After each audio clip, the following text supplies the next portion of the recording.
Good morning everyone, চলে এলাম আবার একটা নতুন মিনি ব্লগ নিয়ে, আর রাদার একটা কুকিং ব্লগ নিয়ে। যেহেতু আজকে সানডে আর আজকে আমার রান্না করার দিন, তো ভাবছি কি রান্না করা যায়। সো ভাবতে ভাবতে ঠিক করলাম যে চিকেনই হয়ে যাক। সো আজকে বেসিক্যালি আমি করব চিকেন দো পেঁয়াজা, আর একটু হাটকে। সো চলো রান্নাটা শুরু করা যাক। তো রান্নাঘরে চলে এসেছি, আর চিকেন দো পেঁয়াজা করার জন্য যেটা লাগবে, তো অবভিয়াসলি চিকেন তো লাগবেই। তো আমি লিশিয়াস থেকে চিকেন আনিয়ে নিয়েছি, আর চিকেনের সঙ্গে আরেকটা জিনিস আনিয়েছি, সেটা হচ্ছে একটু মাটনের চর্বি। তো যে কোনো রান্নায় যদি একটু মাটনের চর্বি দিয়ে দেওয়া যায়, তার কিন্তু টেস্ট আলাদা হয়ে যায়। এটাকে আমি ম্যারিনেট করে রেখেছি, প্রায় 10-15 মিনিট হয়ে গেছে। এতে আমি সাদা তেল, একটু চিকেন মশলা আর নুন দিয়ে এটাকে ম্যারিনেট করে রেখেছি। আর নামেই আছে চিকেন দো পেঁয়াজা, তো পেঁয়াজ তো লাগবেই। তো এখানে পেঁয়াজ আছে, টমেটো আছে, আর বাকি যা মশলাপাতি লাগবে সেটা তো লাগবেই। তো চলো এবার শুরু করা যাক, আগে এগুলো কেটে নিই। তো চিকেন দো পেঁয়াজা বানানোর জন্য আমি কড়াই বসিয়ে নিয়েছি, আর কড়াইতে তেল দিয়ে তেলটাও গরম করতে দিয়ে দিয়েছিলাম। তেলটা মোটামুটি গরম হয়ে গেছে। এবার ফোড়ন হিসাবে প্রথমে আমি দিয়ে দেবো দুটো দারচিনি, আর দিয়ে দেবো গোটা জিরে। মোটামুটি ভাজা ভাজা হয়ে গেছে। এবার আমি কেটে রাখা টমেটো আর পেঁয়াজগুলো দিয়ে দেবো।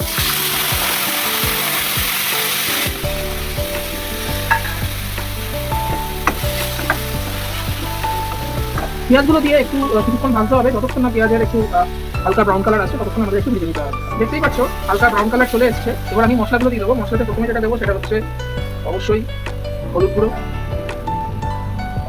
তারপর দিয়ে দেবো আমি ধনে জিরে গুঁড়ো,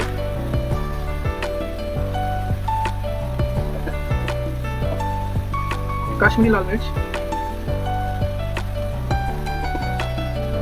আর দিয়ে দেবো জিঞ্জার গার্লিক পেস্ট।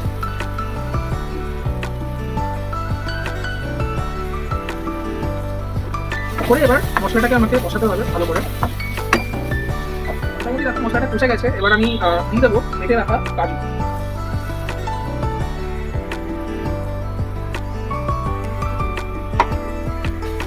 করে ভালো করে এটাকে মেশাতে হবে। দেখতেই পাচ্ছ মোটামুটি একটা ক্রিমি টেক্সচার চলে এসছে। এবার আমি ম্যারিনেট করা আমার মাংসগুলো দিয়ে দেবো।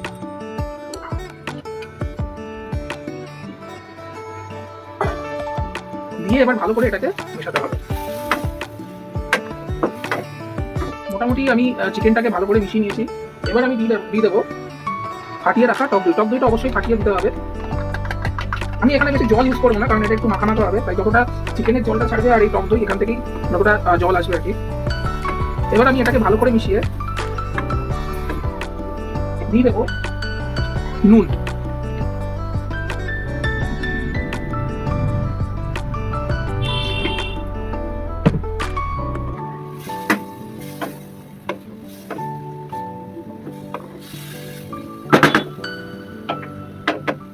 এবার আমি এটাকে 5-7 মিনিটের জন্য ঢাকা দিয়ে রেখে দেবো। 7-8 মিনিট পর আমি এখন যেটা দেখছি যে অনেকটাই জল ছেড়েছে, আর বেশ ভালো একটা কালারও এসছে।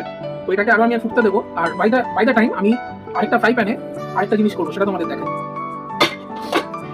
পাশে একটা ফ্রাই প্যান বসিয়ে দিয়েছি, আর এখানে আমি দিয়ে দেবো 1 চামচ ঘি। তোমরা এখানে সাদা তেল বা বাটারও ইউজ করতে পারো, আমি সেটাই ইউজ করছি। এবার আমি এতে দিয়ে দেবো দুটো কাঁচা লঙ্কা। কাঁচা লঙ্কা আমি আলাদা করে ওখানে দিইনি, কারণ ম্যাডাম খুব একটা খাল খেতে পারে না। এই কাঁচা লঙ্কা আমি আপাতত যতটুকু ইউজ করছি এখানে ইউজ করছি। আর দিয়ে দেবো ডুমো ডুমো করে কেটে রাখা পেঁয়াজ আর টমেটো।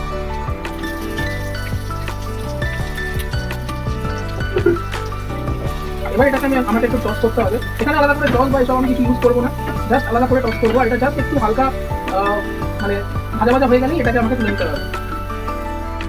দেখতেই পাচ্ছ মোটামুটি হালকা একটু ব্রাউন কালার চলে এসছে। এবার আমি এটাকে এই চিকেনের মধ্যে দিয়ে দেবো।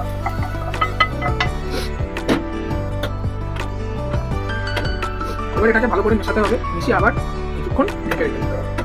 দেখতেই পাচ্ছ মোটামুটি আমার চিকেন দো পেঁয়াজা রেডি। লাস্টে আমি একটু গরম মশলা দিয়ে দেবো।